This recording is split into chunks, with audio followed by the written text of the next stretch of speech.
দেশের ৬টি জেলায় বছরের পর বছর অব্যবহৃত অবস্থায় পড়ে থাকা ৬টি শিশু হাসপাতাল চালুর নির্দেশ দিয়েছেন প্রধানমন্ত্রী তারেক রহমান। এগুলো হলো রাজশাহী শিশু হাসপাতাল, খুলনা বিভাগীয় শিশু হাসপাতাল, রংপুর শিশু হাসপাতাল, বরিশাল শিশু হাসপাতাল, কুমিল্লা শিশু হাসপাতাল ও সিলেট জেলা হাসপাতাল।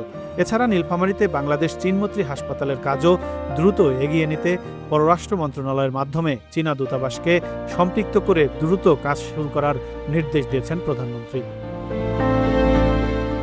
রোববার স্বাস্থ্য মন্ত্রণালয়ের সঙ্গে জরুরি বৈঠকে তিনি হাসপাতালগুলো চালুর নির্দেশ দিয়েছেন বলে জানিয়েছে প্রধানমন্ত্রীর কার্যালয়।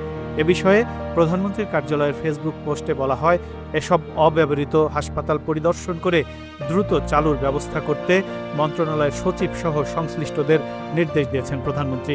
তিনি ২ জুনের মধ্যে নির্দেশনা বাস্তবায়ন ও অগ্রগতির বিষয়ে সার্বিক প্রতিবেদন দিতে বলেছেন।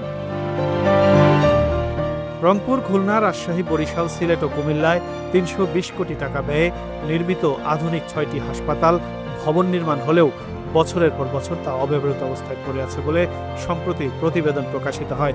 প্রধানমন্ত্রীর কার্যালয় বলছে, এই প্রতিবেদন আমলে নিয়ে প্রধানমন্ত্রী হাসপাতালগুলো চালুর পদক্ষেপ নেন।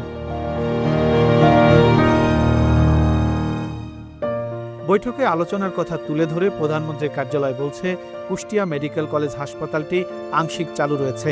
এক্ষেত্রে ৫০০ শয্যার এ হাসপাতাল পূর্ণাঙ্গভাবে চালুর জন্য নির্দেশ দিয়েছেন প্রধানমন্ত্রী। পাশাপাশি রাজধানীর শাহবাগে বাংলাদেশ মেডিকেল বিশ্ববিদ্যালয়ের অধীনে সুপার স্পেশালাইজড হাসপাতাল সহ বাকি হাসপাতালগুলো দ্রুত চালুর নির্দেশ দেন। Z news, Dhaka.